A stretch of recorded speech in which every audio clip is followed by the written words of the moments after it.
જોહાનિસબર્ગમાં વડાપ્રધાન મોદીનું કરાયું સ્વાગત। ગંગા મૈયા ગીતની તમિલ પ્રસ્તુતિ સાંભળી વડાપ્રધાન થયા ભાવુક।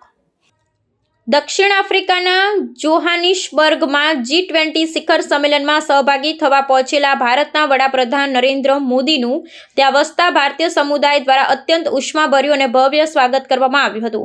આ સ્વાગત સમારોહ દરમિયાન એક વિશેષ સાંસ્કૃતિક કાર્યક્રમનું આયોજન થયું હતું, જેમાં ગંગા મૈયા ગીતનું તમિલ શૈલીમાં થયેલું ગાન સૌના આકર્ષણનું કેન્દ્ર બન્યું હતું। આ ઐતિહાસિક ગીતની હૃદયસ્પર્શી પ્રસ્તુતિ નિહાળી વડાપ્રધાન મોદી ભાવવિભોર થઈ ગયા હતા અને તેમણે આ ઘટનાને ભારતીય સંસ્કૃતિના ઊંડાણ સાથે જોડાયેલો એક અવિસ્મરણીય અનુભવ ગણાવ્યો હતો। વડાપ્રધાને આ પ્રસંગે લાગણી વ્યક્ત કરતા જણાવ્યું હતું કે આ પ્રસ્તુતિ માત્ર સંગીત નથી, પરંતુ દાયકાઓ પૂર્વે કપરી પરિસ્થિતિઓમાં દક્ષિણ આફ્રિકા આવેલા ગીરમિટિયા શ્રમિકોના અદમ્ય સાહસ અને માતૃભૂમિ પ્રત્યેના પ્રેમનું જીવંત પ્રમાણ છે।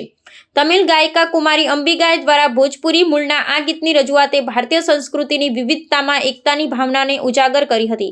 વિદેશની ધરતી પર અનેક પડકારો વચ્ચે પણ ભારતીય સમુદાયે ગીત, સંગીત અને લોકસાહિત્યના માધ્યમથી પોતાના સાંસ્કૃતિક વારસાનું જતન કર્યું છે, જેના વડાપ્રધાને મુક્ત કંઠે પ્રશંસા કરી હતી। કાર્યક્રમમાં નવી પેઢી, યુવાનો અને બાળકો દ્વારા ગણપતિ વંદના તેમજ શાંતિ મંત્રના પાઠ કરવામાં આવ્યા હતા, જેણે વાતાવરણને દિવ્ય બનાવી દીધું હતું।